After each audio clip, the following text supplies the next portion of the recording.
je commence tout doucement. L'objectif et les publics visés par ce petit webinaire, pour les débutants, qu'ils soient vrais ou faux, c'est-à-dire avec ou sans expérience, sans première expérience, c'est de démystifier le domaine et les différentes terminologies, et puis avoir les basiques en tête à l'issue de ce webinaire. Pour les personnes qui sont un peu plus expertes, bah, c'est d'avoir un nouveau regard et puis d'échanger après sur nos approches, le cas échéant. Et puis pour tous les dirigeants, managers, c'est d'avoir un apport externe, un œil externe, et éventuellement avoir une grille de lecture à repartir, à reprendre avec soi pour permettre d'analyser la maturité de sa propre organisation vis-à-vis de ce sujet. Et puis pour tous, ben moi, et on verra à la fin, ben, c'est de partager avec vous ce que je peux vous accompagner, ce que je peux vous apporter, comment je peux vous accompagner via Action.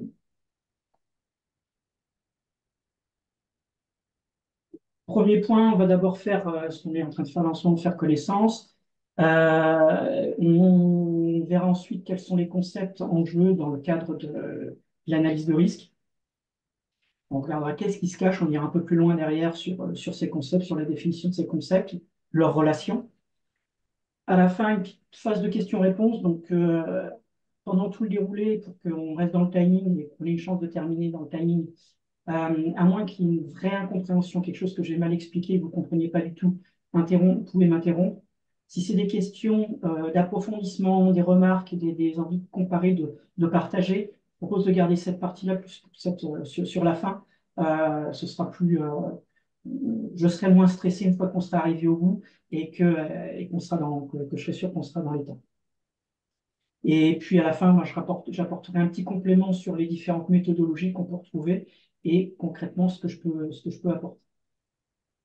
Alors pour ma part, donc, Charles Viment, je suis expert accompagnateur indépendant.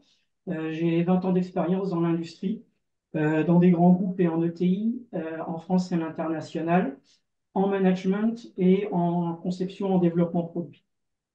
J'ai une double formation supérieure d'ingénieur généraliste quand j'étais plus jeune, quand j'étais beaucoup plus jeune, et puis un master en administration des entreprises quand j'étais un peu plus jeune.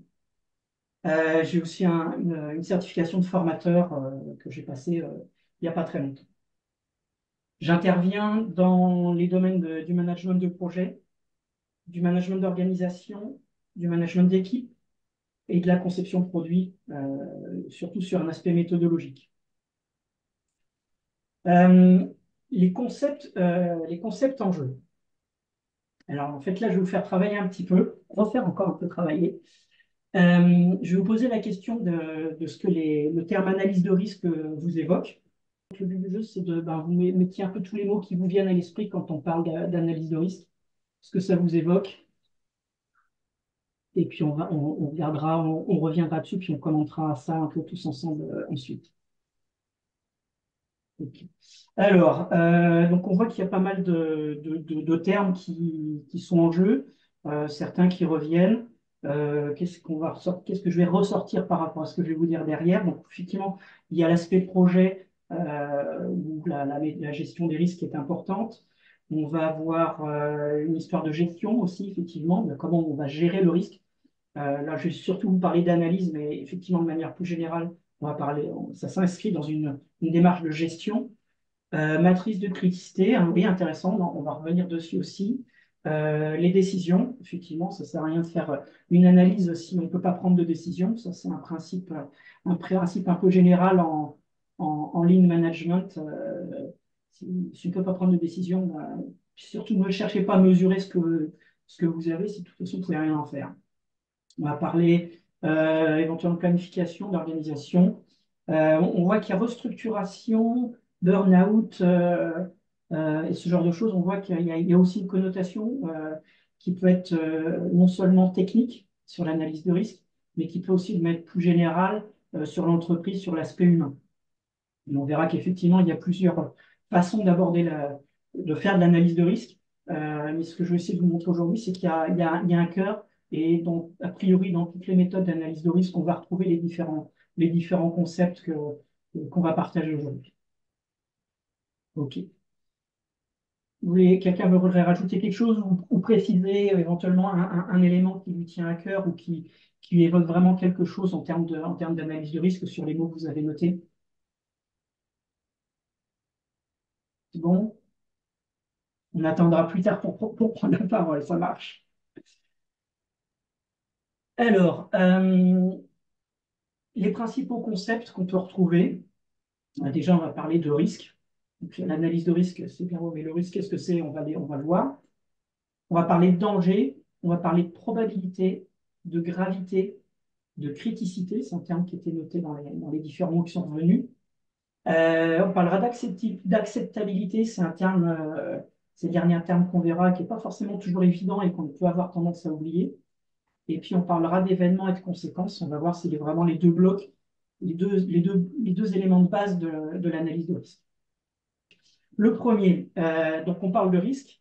Le risque, si vous cherchez sur Internet ou dans la littérature, vous allez trouver plein de définitions.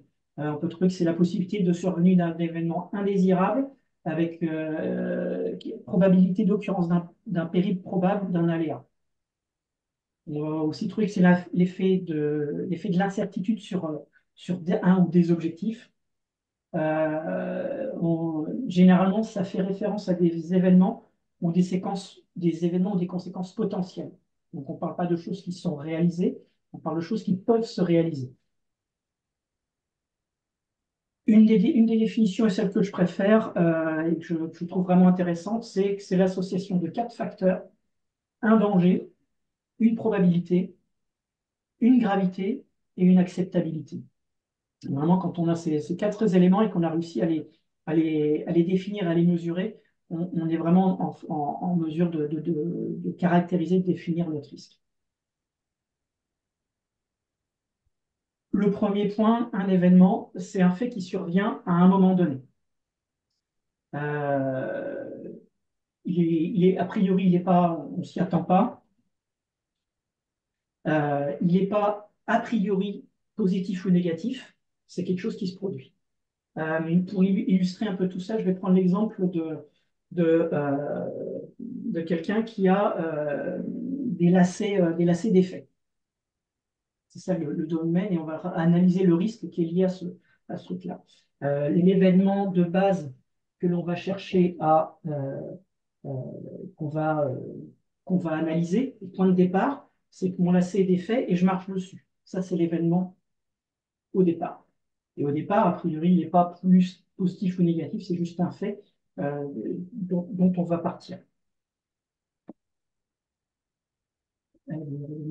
Voilà. Ensuite, on va parler du coup de conséquences. Donc la conséquence, qu'est-ce que c'est? Ben, c'est le résultat logique d'un ou de plusieurs événements, soit directement, soit en cumul, soit en combinaison. Dans l'exemple de mon lacet, si je marche sur mon lacet, une des conséquences, ben, c'est que je vais perdre l'équilibre. Ça va être la conséquence logique. Et puis derrière, on va voir, il peut y avoir encore une conséquence. Est-ce que je peux tomber et on va pouvoir analyser l'ensemble. On trouve souvent aussi le concept de danger, qui est un concept important. On le trouve aussi sous différents noms. On va parler parfois de péril ou d'aléa. Le danger, basiquement, c'est un événement. Donc, c'est un élément qui n'est pas souhaité ou qui est indésirable et qui entraîne des dommages, que ce soit à une personne, une entreprise ou à l'environnement. C'est ce qu'on va chercher à éviter. Donc, c'est différent de l'événement qui sert de base. Le danger, c'est un événement ou une conséquence qu'on va vraiment chercher à éviter. Donc, dans l'exemple du lacet, le danger, c'est de tomber. C'est bien ça qu'on va chercher à éviter. Dans les éléments qui vont permettre de quantifier, donc là, une fois qu'on est arrivé à cet élément-là, on a caractérisé notre risque, on sait d'où il peut partir, on sait comment il peut se dérouler et quelle va en être la conséquence, et entre autres, là où les conséquences que l'on cherche à éviter, donc les dangers. Une fois qu'on a défini ça, on va pouvoir travailler avec deux éléments qu'on va combiner sur une troisième pour identifier et caractériser notre risque. Le premier, c'est la probabilité. On parle aussi d'incertitude. Et là, c'est l'évaluation ou le calcul de la possibilité qu'un événement donné se produise. c'est de la statistique, basiquement. Dans le cadre de mon exemple, bah, c'est quelle est la chance ou la probabilité, chance ou malchance, que je marche sur mon lacet. On va l'identifier et on va voir que suivant les conflits, l'environnement, bah, ces probabilités peuvent varier. Le deuxième point, c'est la gravité. Là, on va être plutôt sur l'impact du résultat. Et ça va être le caractère important, dangereux ou lourd de conséquences d'un événement. Typiquement, dans mon exemple du lacet, mon lacet défait, je marche dessus, je tombe. Il y a plusieurs conséquences possibles. Soit je vais juste m'égratigner le genou, c'est pas bien grave, ça va passer. Soit malheureusement, je chute lourdement, peut-être la première, trauma crânien, voire décès. On n'est pas sur le même niveau de gravité en fonction de ce qui peut se produire à la fin. Est-ce que c'est bon jusque-là?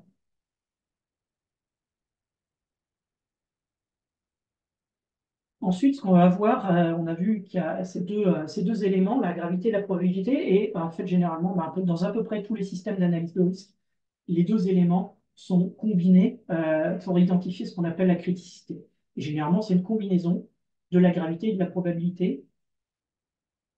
Alors, j'ai noté c'est différent de la gravité. On va un peu plus loin que la gravité en elle-même, sachant que souvent, il y a une confusion entre criticité et gravité vraiment pour les néophytes. Il peut y avoir une confusion. Généralement, on la retrouve sous cette forme-là, c'est-à-dire c'est un tableau dans lequel on a d'un côté la gravité, là, par exemple en abscisse, et puis en ordonnée, on a la probabilité. Et en combinant ces deux éléments-là, on va pouvoir identifier la criticité, donc le niveau de criticité d'un événement, d'un danger.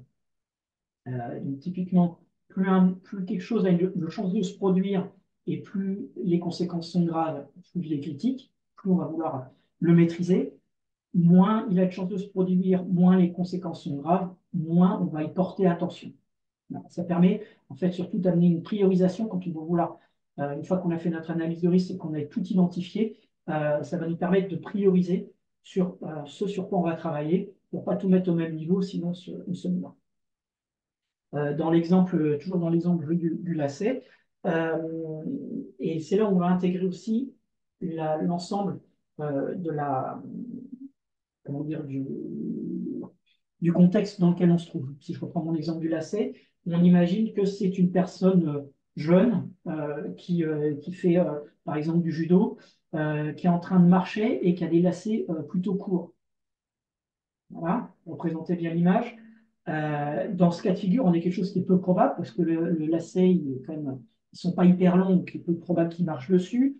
Et puis, comme il fait du sport, il est jeune et tout, si jamais ça arrive, il va savoir réagir, il va faire une roulade, il va pas se faire mal. Donc, on va être sur quelque chose qui va être une probabilité relativement faible et une gravité relativement faible. Donc, avec une criticité basse. A contrario, si j'imagine que j'ai une personne âgée qui a des lacets très longs et qui est en train de marcher dans les escaliers, là, je vais être plus, ça va déjà être un peu plus touchy. Déjà, en termes de probabilité, en plus, il court. En plus, il est pressé dans les escaliers. Donc, il cumule. Donc, il y a quand même de grandes chances, quand même très probable il marche sur sa lacet. Et en plus, il est dans les escaliers. Donc, si jamais ça se produit, les conséquences sont graves. Il n'arrivera pas à se rattraper et potentiellement, peut se faire très mal, voire plus. Donc, on est sur un élément qui, au final, va être très critique. Est-ce que ce point, gravité, probabilité, criticité, c'est bon pour vous, ça vous parle et vous visualisez bien le- le truc? C'est bon? Alors, je continue. Du coup, arrive un dernier concept, c'est l'acceptabilité. C'est le caractère de quelque chose qui est plus ou moins tolérable. C'est-à-dire qu'on peut accepter ou pas. Alors c'est intéressant parce que c'est pas forcément quelque chose qu'on imagine tout le temps, mais ça intervient dans pas mal de démarches de gestion, d'analyse et de gestion de risque. C'est jusqu'où on est prêt à aller, et même si c'est quelque chose est a priori critique, puisqu'on l'a évalué, est-ce qu'on peut toujours décider, on a notre libre arbitre, de décider de l'accepter ou pas, pour plein de raisons.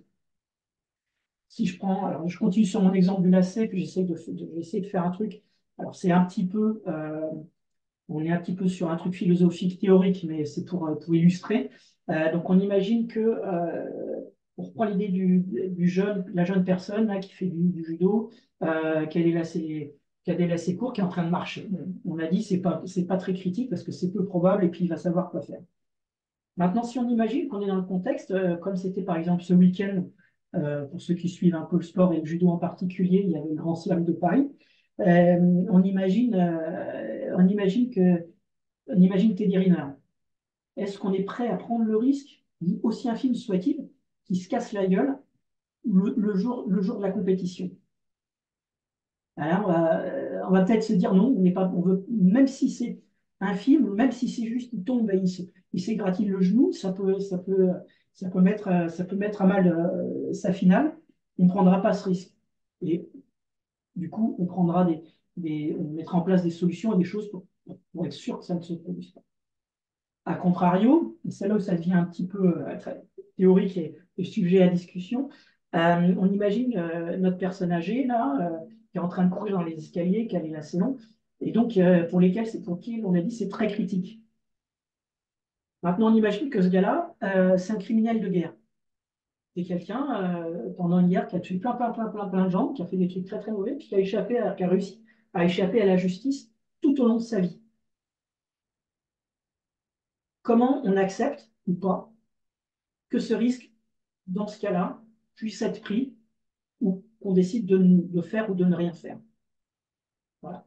Donc ça, c'est des questions. Alors, c'est des questions théoriques, c'est des questions rhétoriques, mais voilà, il y a ce principe derrière de pouvoir se poser la question une fois que j'ai établi le plus objectivement possible, caractérisé, défini, évalué mon risque, j'ai toujours la possibilité, et c'est important de l'avoir pour soi-même, c'est-à-dire de pouvoir garder l'aspect subjectif, le mettre et l'écarter de la partie analyse qui doit être le plus objectif possible, et d'un point de vue organisation, pour comprendre que malgré une analyse de risque complète qui identifie des risques importants, l'organisation, l'entreprise, que sais-je, a le droit, la possibilité de dire, OK, je prends quand même le risque pour telle ou telle raison, ou je ne prends pas le risque pour telle ou telle raison.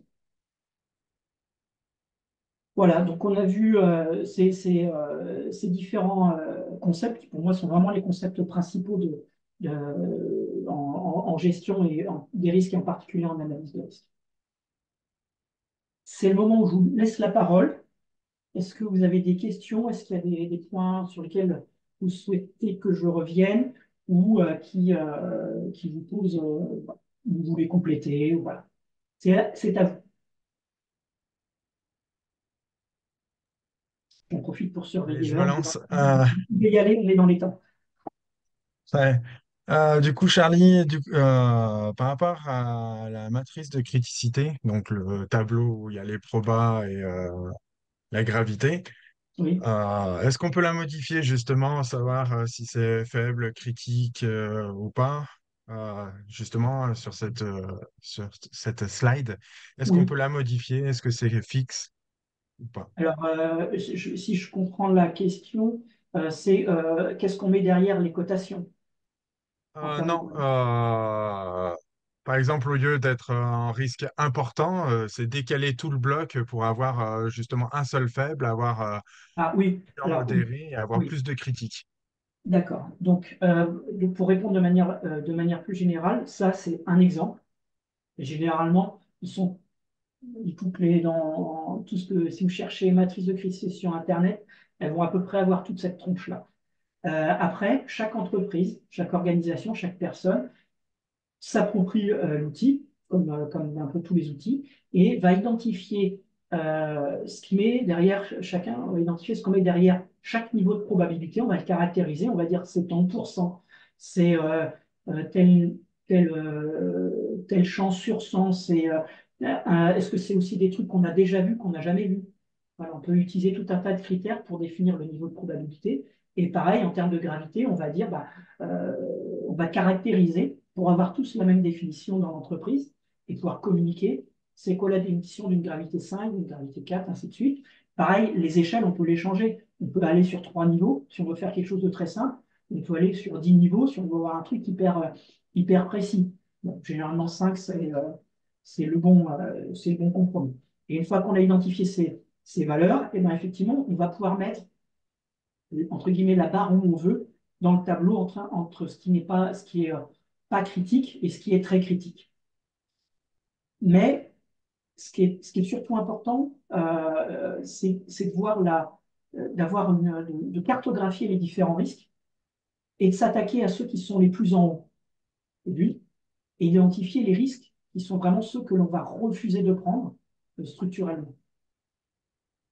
Donc oui, Bruno, on se l'approprie et on fait, entre guillemets, on en fait ce qu'on en veut. Ça devient un référentiel d'entreprise. Il faut au moins que ce soit même à l'intérieur d'une entreprise, d'une organisation, pour que tout le monde puisse communiquer, notamment dans des revues, des suivis de projets, des choses comme ça.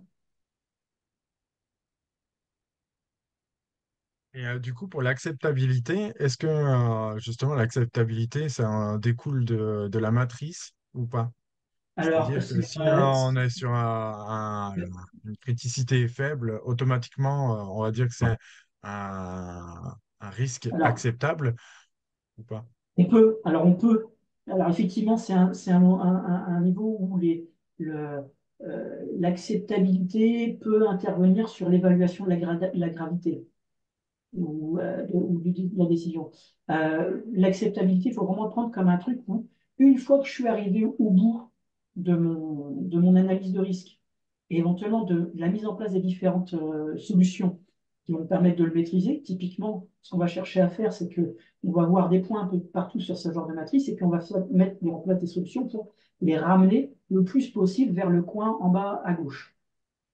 Et après, il y a peut-être des trucs qu'on n'arrive pas, qui vont rester dans le important, voire généralement dans le critique, généralement, quand il y a des trucs qui restent dans le critique, on ne va pas plus loin. Mais il peut y avoir des trucs qu'on arrive qui restent dans le important, qu'on ne sait pas résoudre dans le cas de ce qu'on est en train de regarder, mais qu'on décide quand même de prendre parce que, dans une vision plus grande. Alors effectivement, les deux peuvent se mélanger, mais dans l'idée, il faut garder, j'aime bien l'idée de dire, j'ai mon analyse, le fonctionnement, ma gestion de risque, tout ce que je mets en place, et à la fin, j'ai encore le droit, en tant qu'entreprise, en tant qu'être humain, j'ai mon libre arbitre de dire, OK, je suis OK, j'ai mesuré, c'est très risqué, je prends le risque quand même.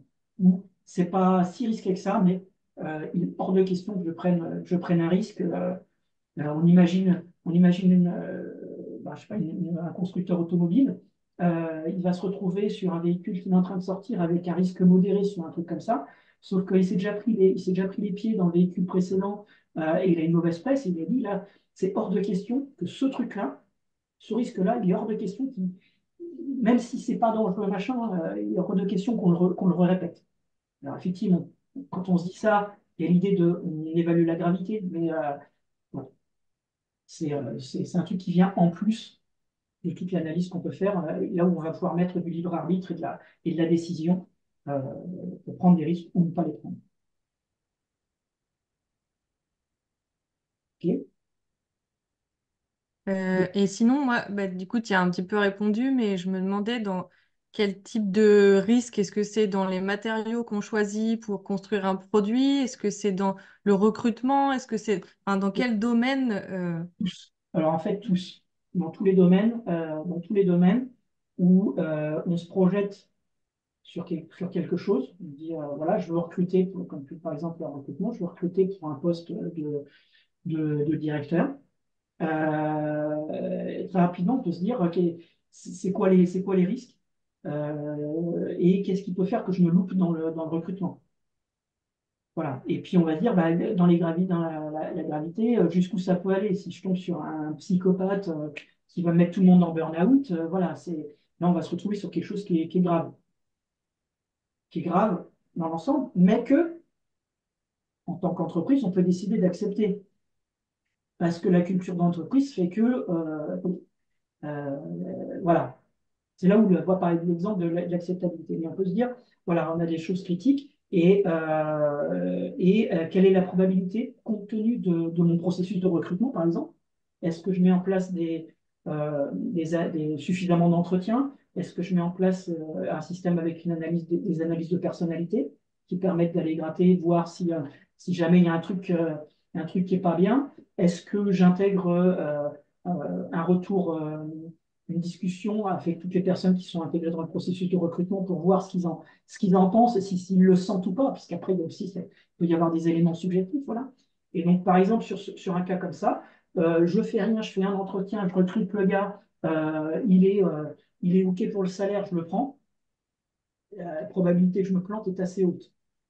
Maintenant, si je mets en place tout un tas d'éléments, eh ben, je vais baisser la probabilité. Après, pour aller continuer sur l'exemple, parce qu'il est intéressant, on imagine que je recrute. La gravité en tant que telle, je ne l'ai pas modifiée là. C'est que la gravité est toujours la même. Si je me plante, quel que soit le processus, le gars, il va être toxique, il va pourrir mon entreprise. Maintenant, j'ai quand même un moyen de réduire la gravité, c'est qu'une fois que l'événement s'est produit, qu'est-ce que je peux faire pour que ça ne se propage pas et que les conséquences soient amoindries? Eh ben, par exemple, si j'ai une entreprise dans laquelle j'ai mis un numéro vert, j'ai une démarche contre le harcèlement, j'ai mis en place un numéro vert, j'ai tout un tas de trucs qui font que si jamais ça se produit, les personnes peuvent encore se défendre, entre guillemets, faire quelque chose, et ben là, je vais me dire, OK, ma gravité, je peux la descendre.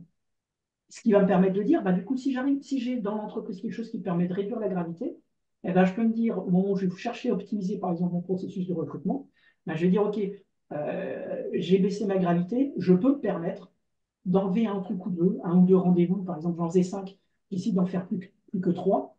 Voilà, parce que j'augmente ma probabilité, j'augmente ma probabilité, mais j'ai réduit la gravité, donc je peux jouer en me disant comme ça, j'arrive à optimiser soit sur l'un, soit sur l'autre.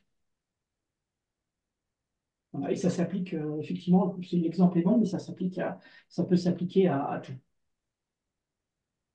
Moi, Charlie, j'avais quelque chose qui me venait sur les risques, c'est-à-dire un peu le risque surprise, celui qu'on n'a pas vu venir, qu'on n'a pas identifié en amont. Ouais. Alors, dans ce cas-là, c'est plus un risque, c'est un problème. D'accord. Et tu as un exemple, un exemple en tête Non, ce que je me dis, c'est que certains risques donc, qui sont peu probables et dont la gravité est modérée, j'ai l'impression d'avoir vite fait de les omettre, en fait, tu vois, et Ouais. de ne pas avoir Alors, forcément la réflexion en amont. Et je me euh, demandais s'il y avait des méthodes, s'il y avait... oui, alors, alors effectivement, il y a des méthodes, puis j'en détaillerai quelques-unes après. Mais de manière générale, l'analyse de risque, quelle que soit sa forme, c'est un outil qui permet d'objectiver Mhm. d'objectiver les choses et d'objectiver quelque chose qui parfois est subjectif, très souvent subjectif, et de l'objectiver et donc de le visualiser et de le caractériser. Pour se dire, voilà, je pense à un truc, le risque de tomber avec mes lacets défaits. Voilà. OK, une fois que j'ai dit ça, suivant les gens, on va dire, oh non, on s'en fout, ou non, c'est super grave. Et puis là, on va expliquer, on va se dire, OK, quel est le cas de figure, on est dans quel contexte, et puis on va arriver à une conclusion. On va pouvoir se dire, effectivement, objectivement, au plus objectivement possible, c'est grave, c'est critique ou pas. Voilà. Et on fait quelque chose, ensuite, on décide ou pas de faire quelque chose là-dessus. Les risques, et après, les méthodes vont permettre, il y a pas mal de méthodes qui permettent après de balayer. De balayer, puis d'essayer d'aller regarder un petit peu à droite à gauche et de trouver tous les types de risques. Voilà. Le risque avec ça, le risque de l'analyse de risque, c'est de vouloir en faire trop. Et c'est de Mhm. vouloir faire ceinture bretelle. Et là, le problème, et c'est parfois ce qui se fait, c'est que en fait, on va super loin. Et en fait, on met en place des usines à gaz et on perd du temps pour des choses qui sont enfin, c'est contre-productif. Ok, donc Alors, l'enjeu, il est plutôt, si ce problème survient, il est plutôt dans il employer dans cette la, matrice pour le qualifier. les trucs qui se produisent qu'on n'a pas prévu, ça existe. Là, après, on va être dans la résolution de problèmes. Ok. Voilà. Par rapport à un événement, si on est en amont, on est en analyse de risque, en gestion du risque, pour gérer. Et puis, une fois que ça se produit, et surtout si on ne l'avait pas vu venir, là, on va être en résolution de problèmes, en gestion de crise, voilà, tous ces éléments-là qui permettent de, de, de, de résoudre, de résoudre un problème, une crise. Ok, merci. Est-ce Camille, une question ou pas? Oui, j'ai une question. Est-ce que tu comptes dans ta présentation nous donner des chiffres? Par exemple, Alors non. déjà, Non, enfin, la question, première chose, je voudrais savoir quels sont les départements où il y a automatiquement une analyse de risque dans une entreprise, parce que c'est là où il y aura plus de risques, par exemple. je vais, Combien d'entreprises en France ont un département dédié à l'analyse de risque? alors, je Enfin, vais, parce que je voudrais me rendre compte à quel point c'est important, parce que ça, effectivement, c'est un concept que je connaissais pas du tout. Et je voulais me rendre compte à quel point c'est important en France pour une entreprise d'avoir une équipe dédiée qui fait de l'analyse de risque. Voilà. alors, je vais répondre, je vais répondre en partie avec les points, les éléments suivants, et puis on revient sur la discussion ensuite. OK? Ça marche. Alors, on en était là. Donc, l'analyse de risque, c'est un truc, comme on l'a déjà dit, qui s'intègre dans un truc plus général qui est la gestion de risque. Donc, l'analyse, pour moi, c'est, alors vous allez voir, il y a 4 blocs. Pour moi, c'est vraiment analyser, c'est vraiment identifier, évaluer. On va jusqu'au truc de, voilà, j'ai une image, j'ai fait mon analyse, je sais ce que j'ai. Ensuite, on va gérer. Et là, il y a plusieurs façons de gérer un risque. Soit on va chercher à le prévenir pour empêcher qu'il se produise, soit on va carrément l'éviter ou le réduire. On peut aussi le transférer. C'est le principe des assurances, c'est qu'on transfère le risque à quelque chose ou à quelqu'un d'autre, ou alors on l'accepte, c'est le principe de l'acceptabilité. Ensuite, on va avoir une phase de réalisation. On va traiter notre risque, on va communiquer dessus pour que, à défaut de l'avoir résolu, au moins que les gens soient conscients qu'il y a un risque qui existe. Et puis, on va aussi travailler sur la communication de qu'est-ce qu'on met en place pour traiter un risque donné. Parce que généralement, quand on traite quelque chose, on donne du boulot à quelqu'un, on explique à cette personne-là pourquoi on traite ce risque-là, même si lui, il estime que ce n'en est pas vraiment un, il faut quand même communiquer sur pourquoi on le fait. Et enfin, on va capitaliser, c'est-à-dire qu'on va vérifier. On va vérifier. Donc, soit on va vérifier en faisant des essais pour vérifier que la solution qu'on a choisie, elle se met bien, elle fonctionne bien comme on a prévu. Soit on va vérifier par retour d'expérience. Et là, on va apprendre en fonction de ce qui se passe sur le terrain, ce qui se passe finalement. Et puis, ça peut nous permettre de mieux maîtriser nos aspects de probabilité de gravité. Quelque chose qu'on pensait peut-être initialement grave pour le client. Finalement, quand ça se produit, il s'en fout. OK, bah, on sait que maintenant, ce truc-là, on va pouvoir le décaler dans le niveau de gravité. Les prochaines fois qu'on fera un projet, un produit, on sait qu'on va pouvoir le décaler. Et pareil pour la probabilité. C'est un truc qu'on pensait que ça se produirait jamais, puis finalement, bah, ça se produit tout le temps. Beaucoup plus souvent, bah, voilà, on dit que on va pouvoir apprendre et revoir ce genre de risque. Et ça fait, du coup, ça permet de faire effectivement une boucle dans la gestion de risque avec une amélioration, l'idée de l'amélioration continue. Dans les différentes méthodes, et là, ça va répondre en partie à vos questions, Camille et Aurélien.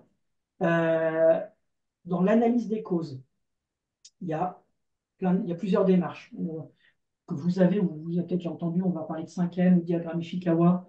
Ça permet d'aller regarder sur une problématique donnée qu'est-ce qui peut intervenir et en essayant d'avoir des thématiques qui sont en fait celles qu'on retrouve à peu près toujours. Alors là, je parle surtout sur des problématiques euh, mécaniques, parce que c'est mon expérience industrielle qui annonce sur tout ça. Voilà, donc, sur des éléments physiques, mais on peut avoir d'autres choses. L'analyse des causes, on va être sur une méthode déductive, c'est-à-dire qu'on va partir d'un problème a priori existant et on va les remonter vers les causes. Donc on est sur du déductif, quelque chose qui s'est produit et on remonte. Et c'est plutôt adapté quand on est face à un événement concret, unique. Et typiquement, c'est ce qu'on va retrouver dans les entreprises lorsqu'on va faire une analyse suite à un accident. On va aller regarder, ben, un chien, il s'est cassé la gueule, voilà. Où, quand, comment, pourquoi, le QQCP, le cinquième, qu'est-ce qui s'est passé, qu'est-ce qui est intervenu, c'est quoi là où les causes. Voilà. Et une fois qu'on a établi ça, ben, on dit, OK, après, je traite les causes. Voilà, l'analyse des causes, on part du fait et on remonte aux causes. A contrario, on va avoir l'arbre de défaillance. Là, on est sur une méthode qui est plutôt inductive, donc on va partir des causes. Donc on va partir des événements qu'on sait qui ont une chance de se produire, et éventuellement avec leur probabilité de se produire. Et puis on va aller vers le risque, vers les risques qui peuvent en découler. Donc là, on est sur une méthode inductive, on va réfléchir, on dit, tiens, qu'est-ce qui pourrait mal se passer et quelles pourraient en être les conséquences. Et là, on est sur une méthode qui est plus efficace, qui est plus adaptée quand on est dans du préventif, donc dans de l'analyse de risque. Ce qui ne veut pas dire qu'on fait que de l'inductif ou que de l'arbre de défaillance en analyse de risque, mais voilà, c'est deux méthodes qui permettent de relier cause et conséquences, cause et risque, de manière dans les deux sens. Ensuite, on va retrouver, et notamment dans les outils qu'on peut retrouver en entreprise, le SWOT. Bon, je sais pas, vous connaissez le SWOT? Oui, Ah non. bah oui, c'est un des fondements même. C'est un outil que nous, on utilise aussi en économie, en business. Enfin, c'est l'outil Voilà. Donc, qu'on c'est utilise beaucoup effectivement. et qu'on aborde dans les études économiques et sociales. Voilà. Donc, c'est effectivement un outil de cartographie, d'analyse des risques dans le cadre d'une organisation. Donc, une entreprise, généralement, c'est une entreprise, un département, voilà, c'est des choses qu'on retrouve et qui sont demandées dans les normes liées notamment les normes ISO 9001 pour les entreprises, on demande de faire une analyse force, faiblesse, opportunité, menace. Je ne vais pas plus loin là-dessus. Si vous avez des questions, je pourrais revenir. Mais généralement, c'est un outil qui est très commun. Et puis, on en trouve d'autres après, des outils d'analyse de risque. On va pouvoir faire des analyses prédictives, des analyses de scénarios. En fait, on peut en trouver plein de façons d'aborder et d'identifier, de caractériser un risque, des risques dans une situation donnée. Ensuite, sur la gestion des risques de manière générale, ben, on a plusieurs méthodes. Alors, il y en a une, il y a l'AMDEC, je pense que je sais qui c'est qui l'avait mis tout à l'heure dans la liste. Donc ça, c'est une analyse de risque, et je vais commencer à répondre à ta question, enfin, continuer à répondre à ta question, Camille. Ça, c'est un système qui permet de faire de la gestion de risque en conception ou en production. Donc là, c'est un système où on va... Alors, AMDEC, ça veut dire analyse des modes de défaillance, de leurs effets et criticité. Donc là, on va identifier de manière projective sur un produit, sur un process, une ligne de fabrication ou un objet, voilà. Et on va essayer de se dire, bah, qu'est-ce qui peut aller de travers? Et puis ensuite, qu'est-ce que je fais et comment je réduis tous ces risques pour m'assurer qu'ils ne se produisent pas. C'est surtout quelque chose qu'on trouve dans l'industrie mécanique. Dans tout ce qui va être hygiène alimentaire, on va trouver son pendant qui s'appelle le HACCP ou le ARMPC en français. Là, c'est un système d'analyse des risques, ce qui s'appelle l'analyse des risques et maîtrise des points critiques. Donc, c'est à peu près l'équivalent, je ne vais pas forcément aller trop dans le détail, mais c'est à peu près l'équivalent pour tout ce qui est hygiène alimentaire. Donc, que ce soit dans les restaurants, enfin, c'est principalement, je crois, orienté sur tout ce qui va être restaurant, où on va identifier qu'est-ce qui peut aller de travers, qu'est-ce qui peut faire qu'à la fin, j'ai un client qui mange quelque chose de pas frais, juste où c'est grave, parce que il peut en mourir, ou ça va juste être pas bon et il va pas être content. Et voilà, donc là, tous ces éléments. Après, pour les entreprises, il y a un truc qui s'appelle le document unique. Je pense que vous en avez déjà tous plus ou moins entendu parler. Document unique ou document unique d'évaluation des risques professionnels, son vrai petit nom complet. Ben voilà, c'est un système d'analyse de risque dans lequel on fait de la cotation, probabilité et gravité, quand on regarde les postes, à quoi sont exposés les, euh, les employés, qu'est-ce qu'on met en œuvre pour les protéger ou pas. Et tout ça, ça nous permet de faire une analyse de risque. Donc voilà, c'est un élément supplémentaire. J'allais dire tout simplement, le document lui-même n'est pas simple à travailler, mais c'est une analyse de risque tout bêtement. Et puis après, on en retrouve d'autres. Alors, ASOP, comme pour l'AMDEC ou le HACCP, c'est un système d'analyse de risque qui est utilisé, lui, plus dans l'industrie des procédés. Tout ce qui va être pétrole, là où on va avoir des fluides, et souvent avec des risques de contamination, d'explosion, ce genre de choses. Et puis après, enfin, si vous cherchez pareil sur Internet, vous trouverez tout un tas d'acronymes qui permettent de faire des analyses de risque dans des domaines en particulier, souvent en ressources humaines, en marketing, en organisation, en mise en place de nouveaux systèmes d'information. On trouve tout un tas de trucs, mais par expérience, on retrouve toujours à chaque fois, à la base, tous les mêmes concepts qu'on a vus, c'est toujours ce qui se retrouve au milieu. Est-ce que ça répond au moins en partie à ta question, Camille? Oui, en effet, j'ai juste, du coup, ça m'ouvre d'autres chakras, figure-toi. J'ai une autre question parce que tout à l'heure, tu disais un truc intéressant. Tu disais, alors, c'est le battle problème versus risque. Tu disais, si c'est déjà arrivé, ce n'est pas un risque, c'est un problème. Oui, Sauf que dans un de tes outils, il y a quand même une analyse des causes. oui. Partir d'un problème et remonter vers les causes. Donc, est-ce que j'en déduis que une analyse de risque, ça peut autant arriver dans un moment où tout va bien, mais on veut quand même anticiper sur d'éventuels risques. Et ça arrive, l'analyse des risques, c'est aussi quand le problème a eu lieu. Est-ce que c'est comme ça que je dois comprendre Non, alors, les différents outils? non, puisqu'en fait, un risque, c'est quelque chose qui ne s'est pas encore produit. Enfin, dans un cadre donné, c'est-à-dire que c'est vraiment, euh, quand j'essaie de trouver le bon terme. Si tu prends un événement redouté, cet événement redouté, soit tu es avant et tu fais de l'analyse de risque, soit tu es après et tu fais de la résolution d'accidents, de problèmes. Par contre, tu peux, il n'y a pas une ligne comment dire, de démarcation franche et qui fait que les outils, tu les utilises que dans un cas ou que dans l'autre. Et après, par exemple, un accident qui s'est produit à un endroit donné peut être identifié comme un nouveau risque ou un risque supplémentaire à un autre endroit où il ne s'est pas encore produit. C'est là où où ça fait la boucle et on revient. Mais si je suis face à un truc, une voiture qui a eu un accident, je vais faire la résolution de problème.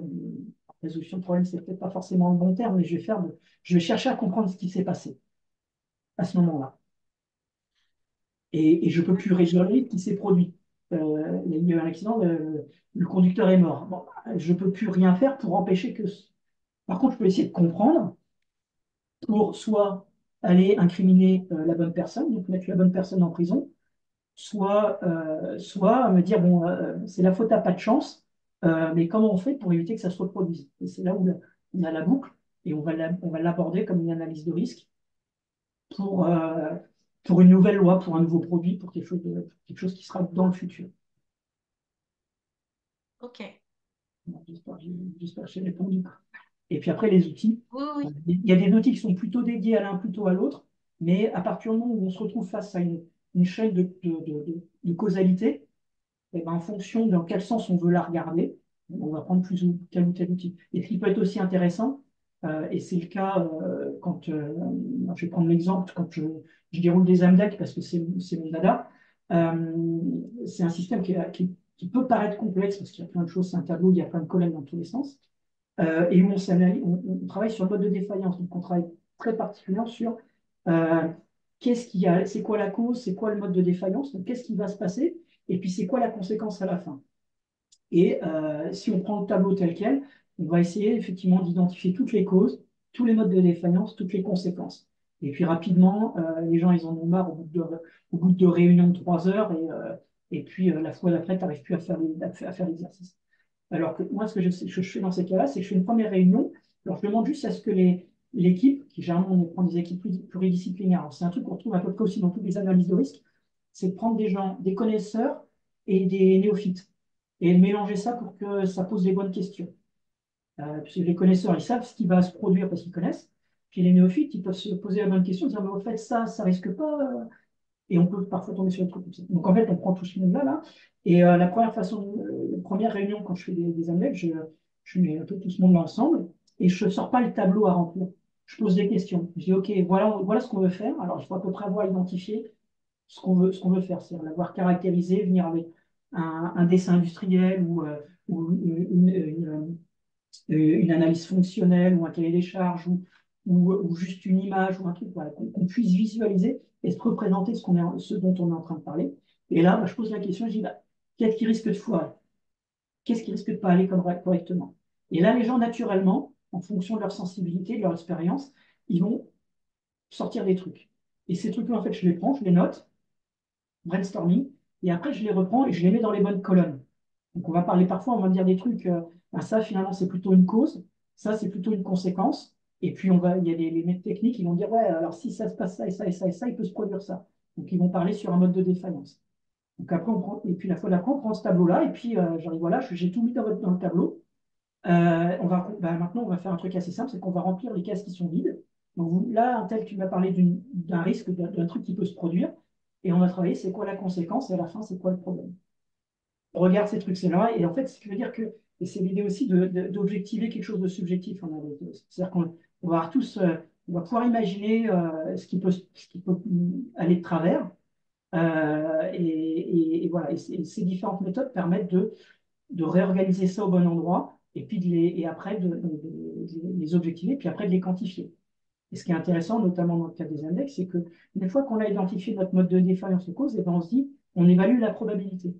Et on se dit, bah, c'est quoi la probabilité compte tenu de notre mode de défaillance? Donc, c'est pas compte tenu de, il faudrait qu'il y ait ça, puis ça, puis ça, puis ça, puis ça qui se produise. Quelle est la probabilité qu'on ait vraiment ça à la fin? Et bien, parfois, on peut se rendre compte que, en fonction de par où ça doit, ou ça devrait passer, ou ça pourrait passer, et ben, c'est plus ou moins probable. Et puis après, la gravité, c'est pareil, on dit truc qui risque euh, il risque de cramer. Bon, ok, alors, quand on parle de cramer, c'est pas très réjouissant. On va dire, ok, mais si ce truc-là, il crame, c'est quoi la conséquence? Est-ce qu'on risque de tuer quelqu'un? Est-ce que c'est juste que bah, un truc qui va cramer, ça va faire une mauvaise odeur, et puis ça va sentir un peu le chaud, et puis l'utilisateur, il sait qu'il aura une pièce à remplacer, il a l'habitude, c'est commun dans le métier parce qu'on sait que c'est une pièce d'usure et c'est pas dangereux. Et ben, on laisse la vérité. Voilà, on va quand même essayer d'éviter pour avoir un produit de bonne qualité que ça se produise pas trop souvent, mais on sait que si ça se produit, c'est pas si grave que ça. Et c'est là où c'est intéressant de se mettre à la place du client, de l'utilisateur, pour se dire, vu de son point de vue à lui, si ça se produit, et compte tenu du contexte, est-ce que ça va être grave ou pas? J'ai compris. Merci pour avoir répondu à ma question. De rien. Avec plaisir. Bruno, Juliette, pas d'autres questions? C'est bon? C'est tout clair? Ok. Ah, c'est bon. Alors, je finis avec mon petit slide. Donc, comment je peux intervenir en termes d'index produit? Bon, vous avez bien compris, c'est un truc qui me passionne pas mal, que ce soit en termes de formation, d'accompagnement, pour apprendre et puis la méthodologie, puis après à la déployer, à l'utiliser correctement, ou alors en assistance technique, c'est-à-dire intervenir directement dans les entreprises pour dérouler une AMDEC et la coordonner, l'organiser de bout en bout.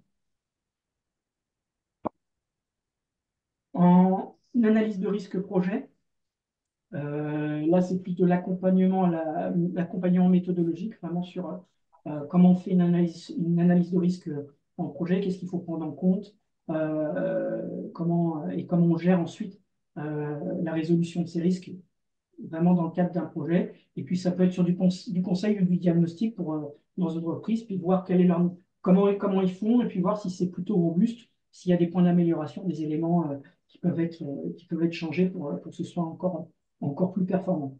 Ce qui ne veut pas forcément dire rajouter des choses. C'est aussi vouloir dire en enlever parce que finalement, c'est redondant ou c'est des risques qui n'existent pas et ça ne sert à rien de de perdre du temps pour analyser ce risque.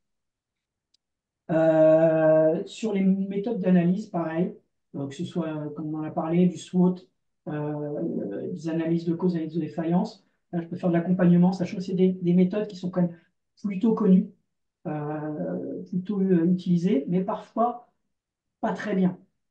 Et du coup, là, c'est pour apprendre à mieux, enfin, accompagner pour mieux utiliser ces méthodes. Et puis, pareil, en termes de conseils diagnostiques sur une entreprise, pour voir, donner un œil extérieur sur où ça en est et comment ça peut évoluer. Et puis, le dernier point, tout ce qui va être règlement, directive et normes. Et ça nous parle avec les problématiques d'agriculteurs qu'on a eues ces derniers jours, ces dernières semaines. Voilà, donc, bien comprendre comment se passe, notamment en Europe et dans le cadre de la certification CE des produits, qu'est-ce que c'est que les règlements, qu'est-ce que c'est que les directives européennes. Quand on parle de normes, qu'est-ce que ça veut dire, comment ça se relie à ça, à quoi ça sert, comment ça s'utilise. Et là, je peux intervenir, pareil, en conseil, en diagnostic dans une entreprise sur leur utilisation et des problèmes normatifs qu'ils peuvent avoir sur leur produit. Voilà, sur l'analyse de risque, je fais aussi un petit webinaire sur la gestion de projet que j'ai fait, que je referai dans le futur. Voilà, on est arrivé au bout. Donc, je rappelle ce qu'on a vu. On a parlé des concepts. On a regardé qu'est-ce qu'il y avait derrière les concepts, comment ils étaient reliés entre eux. Et puis, je vous ai apporté quelques compléments de méthodologie. Je vous remercie de votre attention. Et je reste disponible si vous avez des remarques, des questions, des éléments à apporter ou voilà, des précisions. Merci Charlie. De rien. Merci. Merci Charlie, c'était clair.